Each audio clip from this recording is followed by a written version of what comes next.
Tourist officer from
Thailand.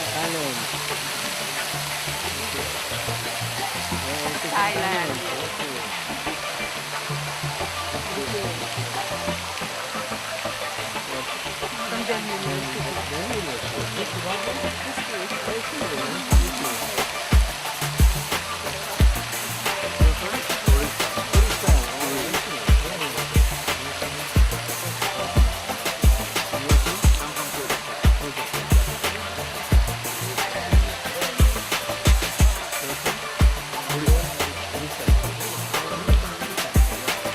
club, organizing club is from Odisha. You are from Punjab. We have on the entire India here. Bangalore.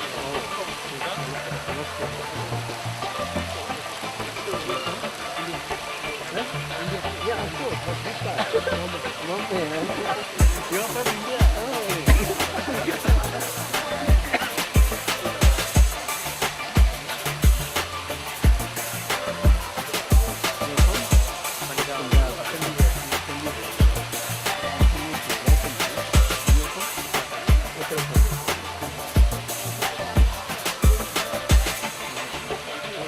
Dehradun is better. Thank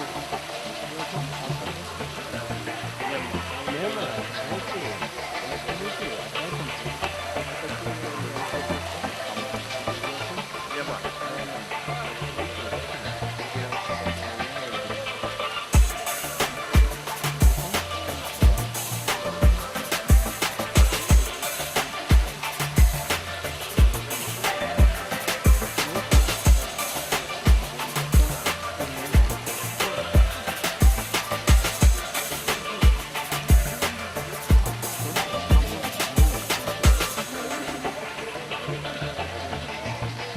That's very good. No. You are from?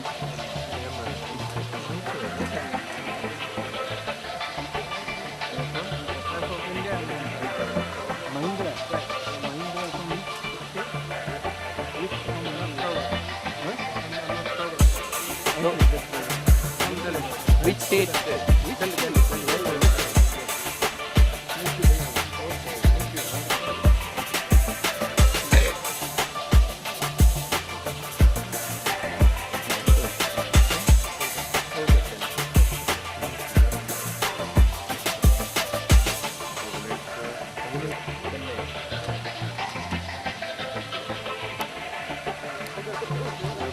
I'm from Bangalore.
Yes, sir. 7 o'clock.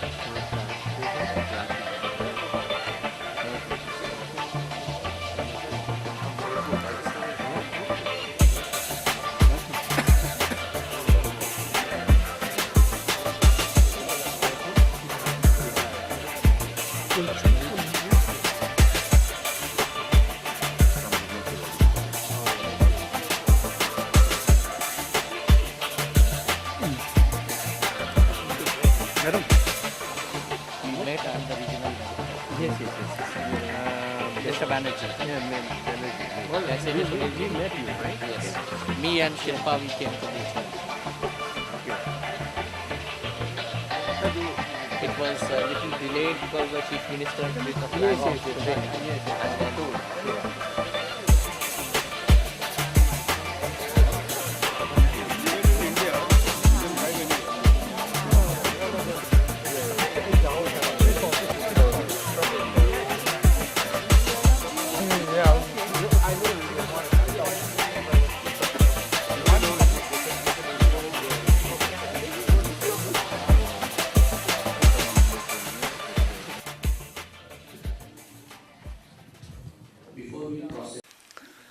Good evening, everyone. All of you know me by this time. I am Debmallo Banerjee. I am the Regional Director for Indian Chamber of Commerce, which is popularly known as ICC. I oversee the Chamber's operations in northern part of India and Africa. So I have been spending quite some time with all of you, have been running from Delhi to Agra, Agra to Lucknow, and Lucknow to Sarnath today. We are all his guest here. We are the guest of the university. We welcome you all on behalf of Kalinga Matters, on behalf of ICC, on behalf of Professor Samten, as well as on behalf of the university. We welcome all the participants of IMT Car Rally at Central University of Tibetan Studies. This is an autonomous body. It's under the Ministry of Culture, Government of India. We are extremely grateful to the university, and we are personally grateful to Professor Samten to immediately accept my request when me and my colleague Shilpa, we met him and requested him to consider hosting our rally participants here today. Friends from Myanmar, friends from Thailand, you may be knowing more about Central University of Tibetan Studies than friends from India. And it is our proud privilege to be guest to the university today.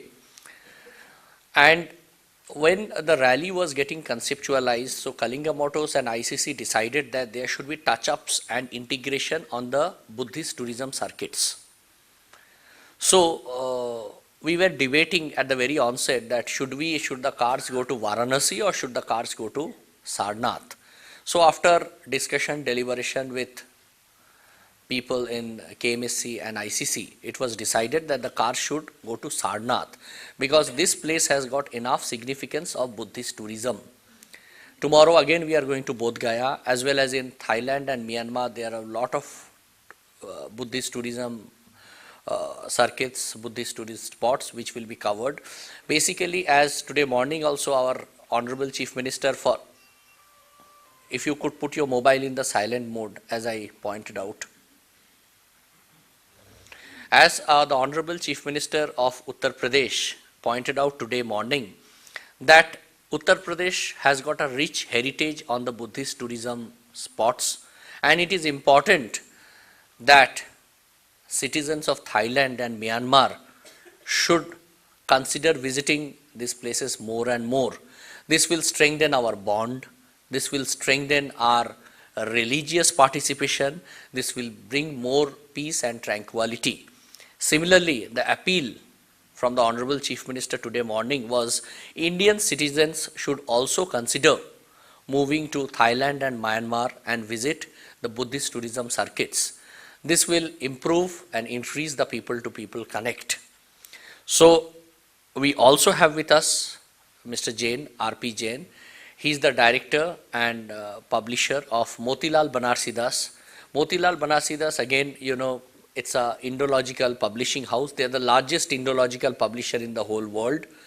And it's a 113-year-old publishing house which started with 27 rupees from Lahore. Today they are omnipresent, ubiquitous in various metro cities of the country, and they have around 5,000 titles published to their credit.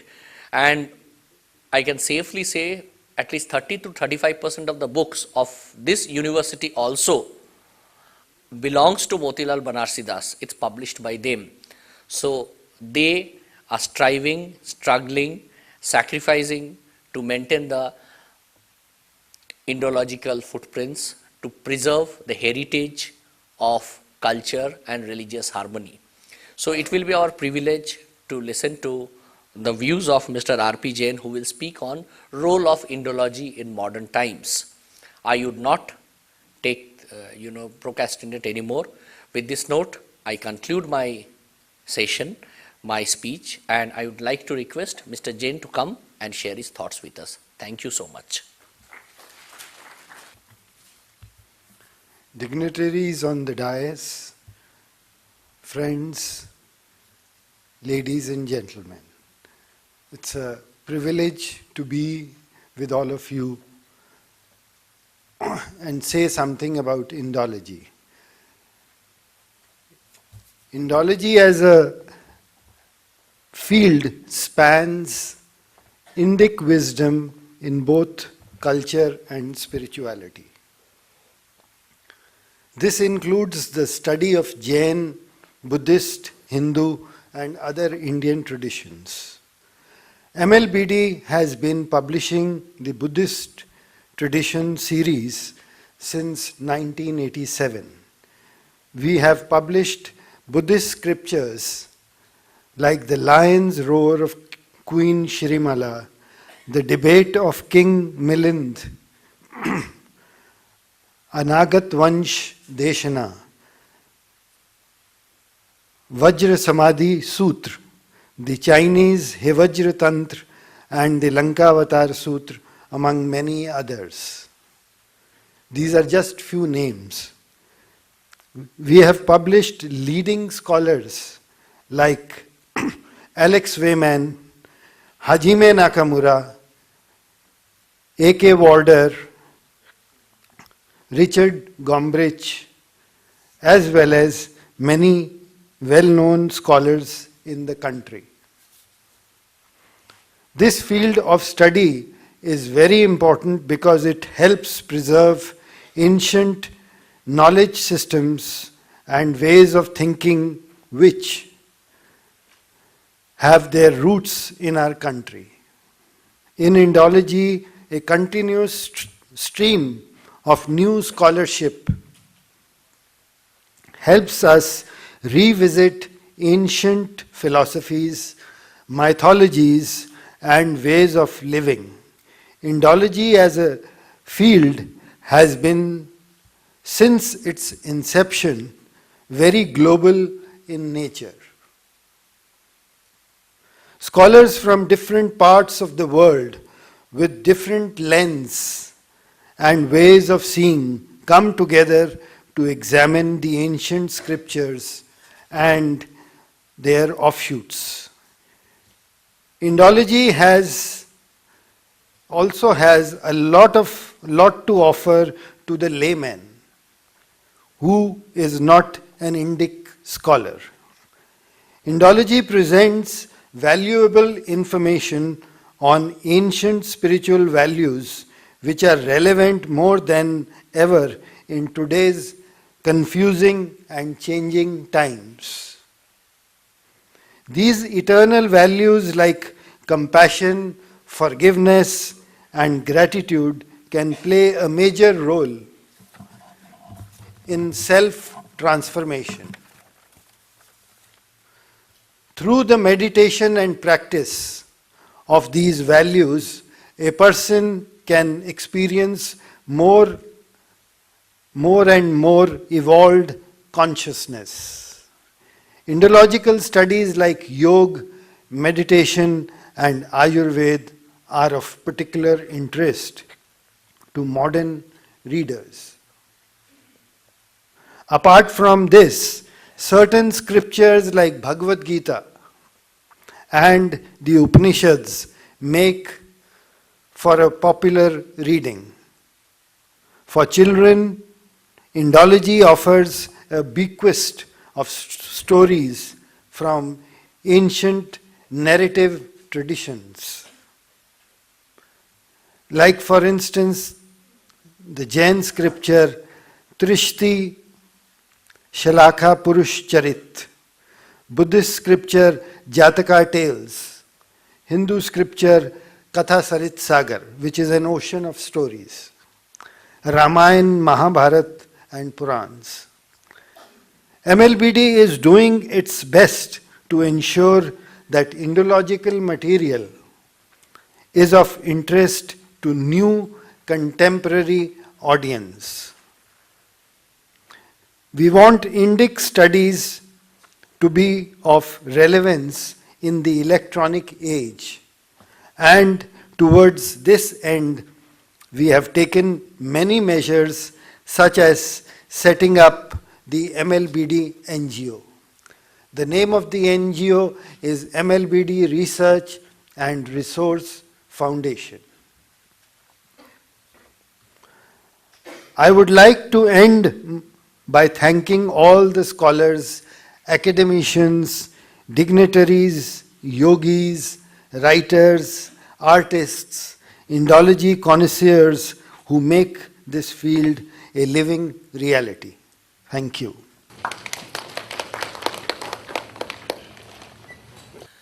Thank you so much, Mr. Jain.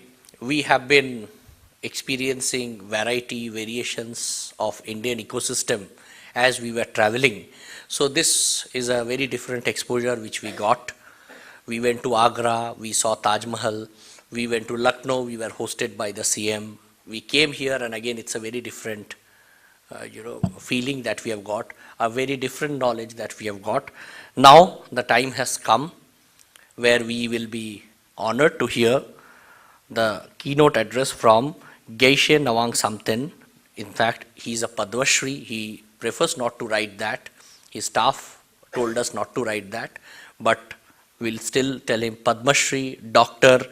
Geshe Nawang Samten, Vice Chancellor, Central University of Tibetan Studies. Sir, if you can share your thoughts with the August gathering. Shri Praveen Chandra Banjadev ji, the Minister of Sports and MLA of Orissa government, and Shri R.B. Jain ji, Shri J.P. Jain ji, and Shri Dev Malay Banerjee, and the participants of the car rally, and members of my university, and students, ladies and gentlemen. First of all, I would like to welcome all of you to our university. About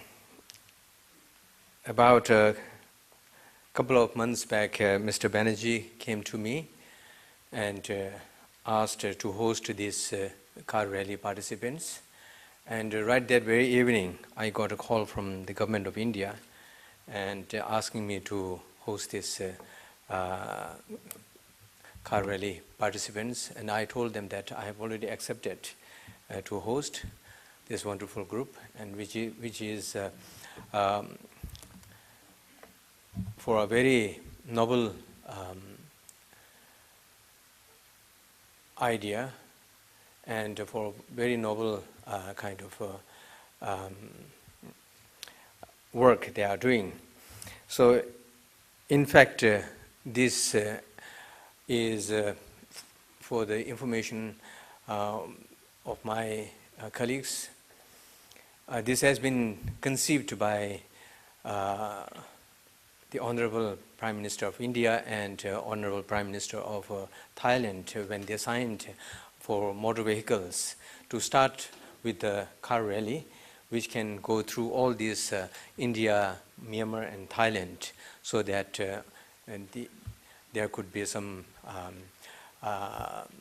awareness which can be brought among the people for tourism and for revitalization of the cultural relation and things like that. So I think that this is certainly a very important kind of activity, which in modern terms, in ancient time there used to be padayatras and walks and things like that, but we cannot conceive about car rallies and things like that. But today, in the context, because we need to get everything done in a very short span of time, we cannot walk in 20 days and then reach, from India to Thailand all the way. So car rally is the most, befitting kind of activity, which through which we can reach all the three countries within a very short span of time. And the idea behind this, it is not simply, I think, the awareness, bringing awareness of tourism, but much more important than that is, as the Honorable Prime Minister has conceived, these three countries share, the culture, and at the very foundation of the culture of these three countries, particularly Myanmar and Thailand, they have the national kind of the religion as Buddhism.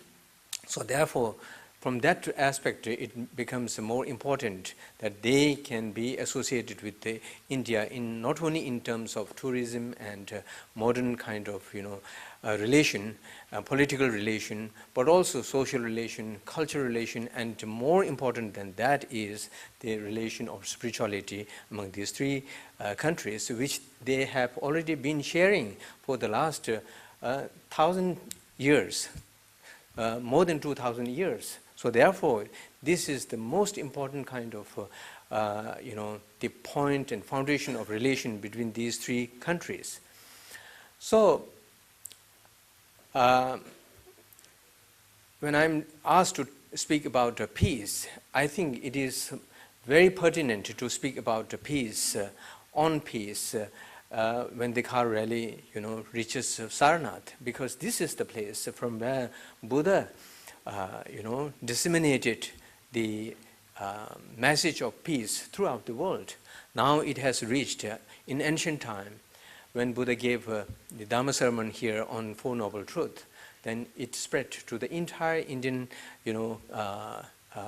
country, which was at that time spread to Kanyakumari, to Afghanistan, and then later it went to all of the Asian countries, and now these days it is being spread to the entire world in the Western countries, and which are taking very keen interest and deep interest in not only studying Buddhism but also practicing Buddhism.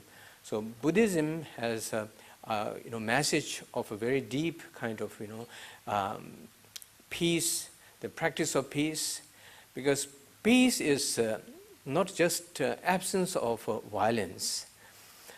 When we talk about a war, then when there is no war, is that simply a peace?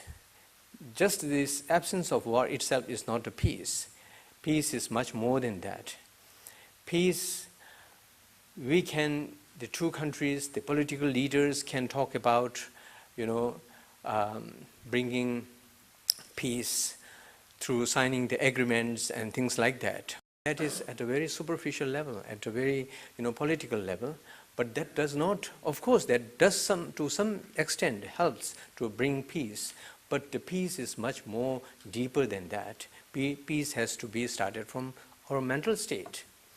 So long as we don't have peace in our mind, we cannot hope for peace in society. We cannot hope for peace in country and at the global level. At the moment, we have lots of problems. The entire globe is engrossed with so many different kinds of problems. Terrorism, we have environmental problems, we have war problems, we have ecological problems, we have corruption problems and things like that. These are major problems. Where from these problems come? Actually, these are once we address this at the mental level, then everything can be solved. Just by simply signing and and making rules and laws cannot bring peace. But peace has to be brought at the individual's mental level, which Buddha has said that where from this suffering comes. When he gave a teaching at Sarnath, the Four Noble Truths, the suffering, the causes of suffering, the cessation of suffering, and the causes of suffering, and the path leading to the cessation of suffering. When he said that all this suffering, where from these come? We have to address, we have to find out the actual causes and conditions of these suffering. And at present, as I said, the entire globe, Earth, is engrossed with so many different kinds of problems and sufferings. Now we need to find out, not the superficial causes and conditions, but at deeper level, where are those causes and conditions? The causes and conditions are not in the air. The causes and conditions are not in the environment. The causes and conditions are within our mind. So in our mind, we have a destructive mind, we have positive minds, right? When we have destructive mind, they cause the corruption, and environmental degradations are caused by our mental cravings, attachment, because of earning more, because of doing something more, we destroy our environment, right? And corruption is basically based for earning more than what one genuinely earns, right? So they are rooted to desire and attachment, whereas the war, terrorism, and these are all rooted to anger and hatred. Both of these attachment and hatred and anger are again rooted to ignorance. This is what Buddha said, that we are not able to find out the ultimate root of all these problems. That is ignorance, not knowing about the realities of the sources of these problems and sufferings. So therefore, in order to understand the reality of the ultimate sources of this problem, we need to understand the awareness, the prajna, the jnana, by which the ignorance can be dispelled. And then we need to address the issues of the attachment, desire, anger, hatred, all these things by addressing at the mental level. Once we are able to sort out these things, then we can, to some extent, if we can address it at a deeper and a very, at a deeper level and to the very ultimate source of these problems, then only we can eliminate the, eliminate the sufferings and the problems that we have. So therefore, in order to address this, we need to develop our education systems. At the moment, in the entire education system is oriented for materialistic, benefits and materialistic kind of, advancement. We do not talk about bringing peace in mind. We do not talk about reducing attachment. We talk in our modern education system to advance attachment, right? And then we teach about developing certain devices in order to advance the, anger and hatred and things like that.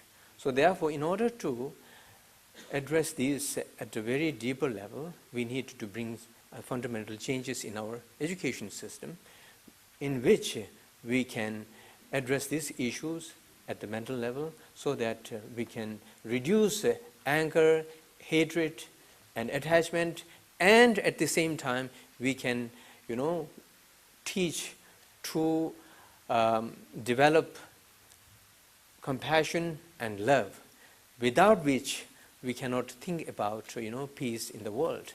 So therefore, in this university, we are,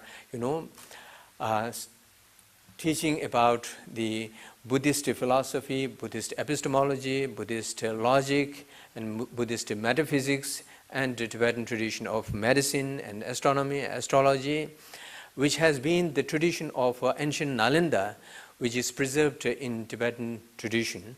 And once in 1959, when the Tibetan tradition was almost at the verge of total destruction, then His Holiness the Dalai Lama came to India, and having discussion with the then Prime Minister of India, this institute was established so that the senior students who came from Tibet and from the Tibetan community, as well as students from Himalayan region and other countries who used to go to Tibet for further studies in higher level of Buddhist philosophy and metaphysics and epistemology, they can get opportunity to pursue their study here.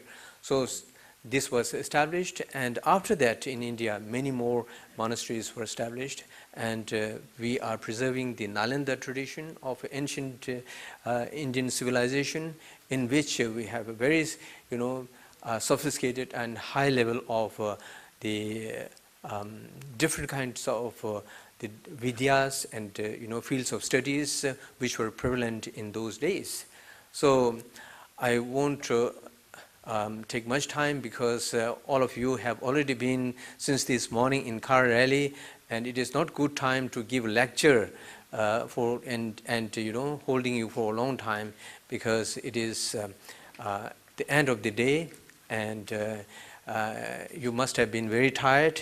So since I'm told to speak on peace, I just simply want to say that what is the relevance of peace and what actually peace is in a very brief manner. So I once again welcome all of you, and I wish that this car rally will certainly be beneficial in bringing peace and developing further, deeper relation between India, Myanmar and Thailand.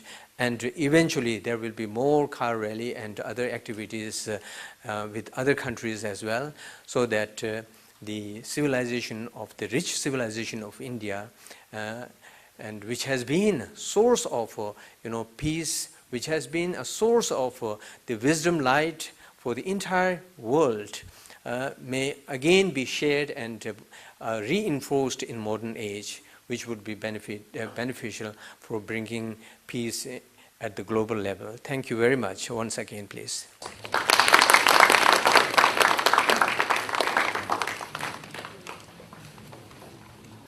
Before, thank you so much, Professor Samten.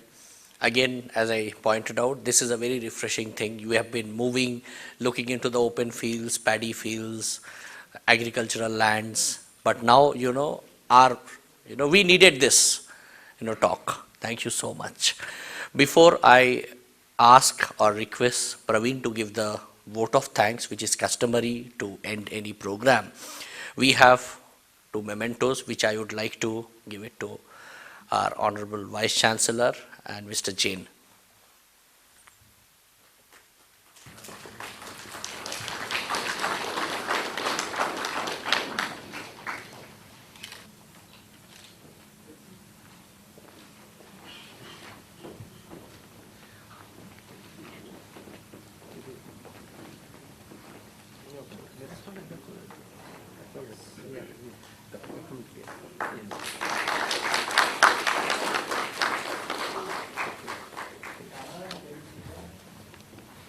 So now I'll request Praveen Chandra-Bhanji to give the customary vote of thanks to the rally participants. Praveen.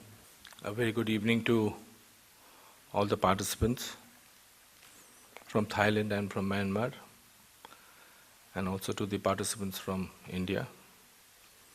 I would like to thank the Vice Chancellor of the University for Tibetan Studies, Dr. Samten, for having us hosted over here for this evening, and also letting us stay in the university, this pristine university which is so calm and peaceful.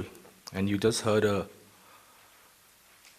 lovely speech by him on peace and tranquility. It has really motivated all of us, I think, because even whilst we drive around, right from Delhi to Bangkok, we specially chose this route because it was on the Buddhist trail, and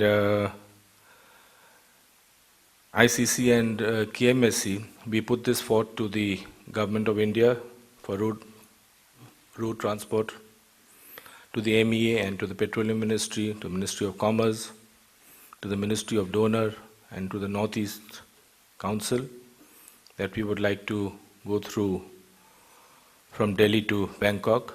Initially we were planning 2 starts from India, one from Bhubaneswar, from where Professor Samten has spent almost 8 years in Odisha. So he has been more of a Odia than I think so Uttar Pradeshi, I think. So being a man from Odisha, I would congratulate him because he has stayed in one of the most difficult districts of our state, that is Ganjam. And well, those days it was not as developed as it is today, thanks to our Honorable Chief Minister, who has put in a lot of effort for the Tibetan refugees over there who are staying over there. And I would also like to thank the Vice Chancellor, because one thing he told us, that the mind, soul and the body has to be together so that we could attain the peace that we are feeling right now. And I would like to thank Mr. R.P. Jain, who is the director for Motilal Bihari Das Press, because it has been quite some time that he was just telling me 40 years they've been struggling, and they have, I don't see that he's struggling, because he's done a wonderful job for all the social studies for all the different communities of India. Let it be the Jainism, let it be Buddhism, let it be Hinduism. So I would like to thank him again also for being here at Sarnath. He came in from Delhi, so it's been a long trip for him also, so he must be also feeling very tired for the trip that he has taken. And of course I would like to thank the press, the students of the Sarnath University, especially the lady participants who've come all the way. We have got 3 lady participants who are traveling with us right from Delhi to Bangkok. It is a very difficult feat for them, because we all gentlemen are not quite as gentlemanly as we can be. So excuse us, ma'am. So, and last of all, I would like to thank the Indian Chamber of Commerce, their DG, the person behind all this effort, Mr. Devmalya Banerjee, who is the Regional Director for Indian Commerce of the North. It has been a wonderful experience working with them and being with them. We've jointly conceptualized this event, and it is going to be a grand success. Also, the Government of India, we all put our hands together to make this event a grand success, because of the Burmese and the Thai people who are here. I know they are used to very open roads, but I was just asking them, how would you like to drive around here? He says it's treacherous driving around here. You have people darting around from all sides, so you don't know when to brake and when to accelerate. So thank you all of you all for being with us this evening. Thank you very much.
बुद्धं शरणं गच्छामि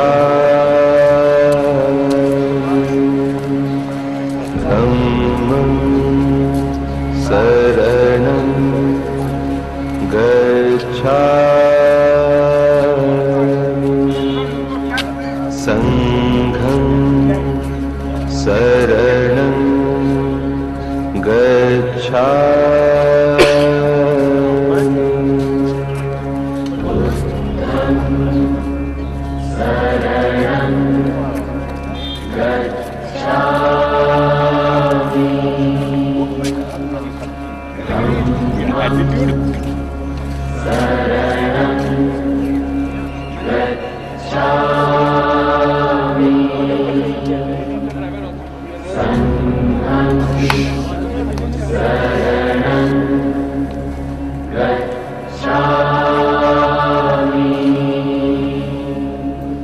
बुद्धं शरणं गच्छामि धम्मं शरणं गच्छामि संघं शरणं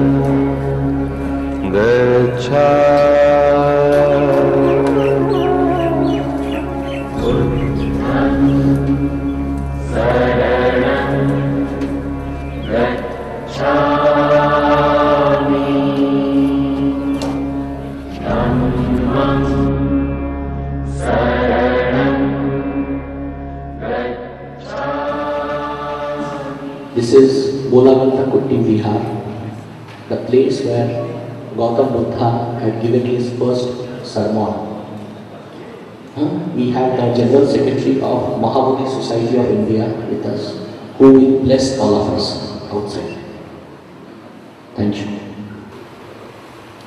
This temple built more than 8 years ago, and the important significance of this temple is that we enshrine the holy relics of Lord Buddha here inside this chamber. And just we finished yesterday the annual holy relics exposition. We take these relics out once in a year for public veneration. So just finished on